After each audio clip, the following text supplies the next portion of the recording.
Ashley, the quality and training leader with Back Office Betties, is here today to share with you her insider secrets to setting up a quality and training program for your law firm. Hi, I'm Emily LaRouche. Are you ready to make the journey from lawyer to entrepreneur? Every week I'm sitting down with people who have mastered the art of running a business and want to share with you the lessons they've learned along the way.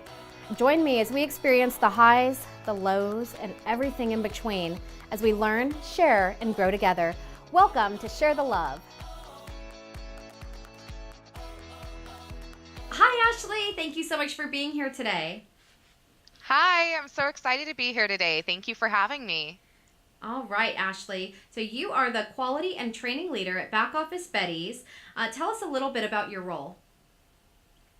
So I manage the quality assurance with our agents and make sure that they are performing and hitting specific key performance metrics that I am looking for. I've created a quality assurance form to grade them on their calls to make sure that they are being consistent. And if any coaching is needed, then I will coach and train them to become better and be the best that they can be. So, Ashley knows that I am such a stickler for having processes and procedures for everything. Can you explain to our viewers why it's important that their law firm also have operations, manuals, and procedures when it comes to quality? Absolutely. Your receptionists or intake specialists are going to be creating the first and lasting impression of your firm.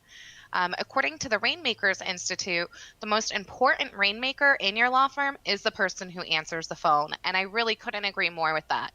So it's important that your receptionist or legal intake specialist is offering consistent world-class experiences on each and every call in order to ensure that they are providing each caller with that same world-class experience and service. At Back Office Betties, we use a call flow blueprint, and Ashley's going to share with you a little bit of the behind the scenes of how that works. So, Ashley, share with our viewers what our call flow blueprint looks like. Okay. Well, the best way to ensure consistency is to use a script. So, in order to create your script, you also need to create a process or flow for different call types. So, here at Betty's, I'll let you know in a little secret. At Betty's, we use the call flow blueprint for every client, and that includes call flow scripting and triage options. So we have four main call flow blueprints, which include scripting and triage options. What's a And this triage includes option? call Is that like when you go to the hospital and you're in the nurse's triage and they want to see how near death are you? Great question. So a triage option is going to give the receptionist a route for a specific type of call. So we have the four different main triages that we'll ask every new client that's starting with Betty's so that we know how the flow should work for those four types of calls to create our scripts. So for example, the main four that we focus on, and of course every account could be different and there could be more, but the main four that we always want to have is how do we handle a call for a specific team member? How do we handle a call for a potential new client? How do we handle a call for an existing client? And four, how do you want us to handle solicitors? Wonderful. So those are the basics. So you start with that. And how long does it take really for a law firm if they were to sit down and say, I got to figure out these four things, create a process for my receptionist? How long should it take them? Most of you probably already know exactly what information you want obtained during a call and how that flow should go. So it really shouldn't take more than 30 to 60 minutes to create a basic call flow blueprint and QA form. And if you're using our templates, that's going to make things even easier for you to really make sure that you're doing that in a quick and efficient manner. Wonderful. And when it comes to QA, what's the first thing that we should be looking for every time? That is a great question. So I know I mentioned the Rainmakers Institute earlier, and I just wanted to touch on something. So the Rainmakers Institute, they actually did a study in which a member of their staff called 126 law firms that had recently signed up to attend one of their summits. In that study, they found that 40 out of the 126 firms identified the name of the firm as law office or law firm. So that's how they're answering their phone, is saying, hello, law office. And branding, of course, is always important for marketing purposes, but when a consumer is calling attorneys, they're often looking at a Google list of of attorneys or looking at the phone book. And so when you answer the phone and you say law office or law firm, you're not differentiating yourself and making yourself stand out against those competitors and making your name stick into that consumer's head. So it's really important that you are using a proper greeting when answering the phone and actually including the company name or law firm's name within that greeting. Awesome. What's the next thing that we should be doing every time? Well, so going back to that study, the Rainmakers Institute also found that 70% of the staff did not ask for any contact information. Well, how's an attorney ever going to follow up with a lead if they don't have contact information?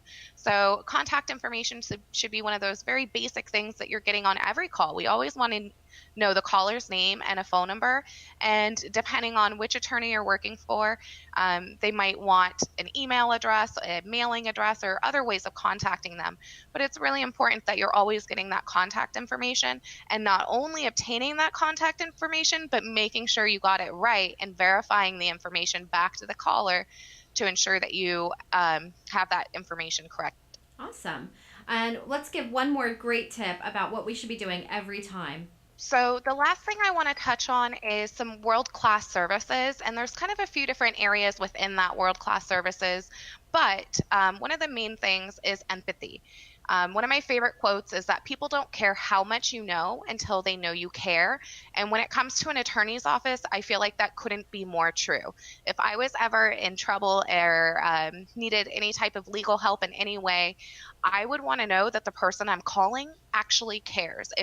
If they don't sound empathetic towards my situation or aren't being friendly and speaking to me in a warm, upbeat, and inviting tone, and again, just being empathetic and letting me know that they care, then I really don't care what else they have to say. So it's really important that you are being empathetic and you're speaking to your callers in a warm, friendly, and inviting tone. And I also recommend using that caller's name at least once or twice throughout the call in order to create a personable impression, because people want to work with who they know, like, and trust. Awesome. Those are really good tips. And I get, a lot of feedback from attorneys is, oh my gosh, you guys are asking me to do so much work, but I can't express enough how important it is that these are the basics. These are the very first introduction to your firm. So you should put in the 20 minutes it takes to fill out the blueprint, get the information that you need so that you can set up these standard practices within your law firm. Yes, absolutely. And Ashley's agreed to create a white page for you guys to download so that you can have access to the same blueprint that we use with all of our clients. We're going to give that away to you for free. So check out the links below and you can download the blueprint to create your own scripting for your law firm. So Ashley, before I let you go, I'm going to ask you some rapid fire questions. First thing, what is the best vacation you've ever taken? Family trip to Panama and Bocas del Toro specifically, and there was almost 20 of us from my family that went on the vacation together. Epic. What is the best book that you've read for business? Traction. And tell us a little bit about Traction. So Traction is a great book to help you get on track. I think that it's also incredibly helpful to the CEO, so that when the CEO is ready to grow, they know how to do so, and they know how to delegate those tasks out to their team members and keep everybody working in cohesion and collaborating and making sure that everybody knows what the goals are and what the focuses are, what the issues are, and how to overcome those, and making sure that every single department is accountable for meeting that overall company goal. Awesome. What's the last movie you saw? What Happened to Monday? Oh, good movie. On Netflix. Good Netflix original. I thought it was going to be like a comedy, and it was not a comedy. All right. Thank you so much for being here, Ashley. We really appreciate your time. And she's sick, so really 2 thumbs up because she showed up anyways. Thank you so much for your time. Absolutely. Thank you for having me. If you want to connect with Ashley, you can find her at backofficebetties.com. Thanks so much. Bye. Thank you so much for watching this episode of Share the Love. Make sure to give us a thumbs up, share, and subscribe on iTunes, Stitcher, YouTube, and Google Play to get the latest content.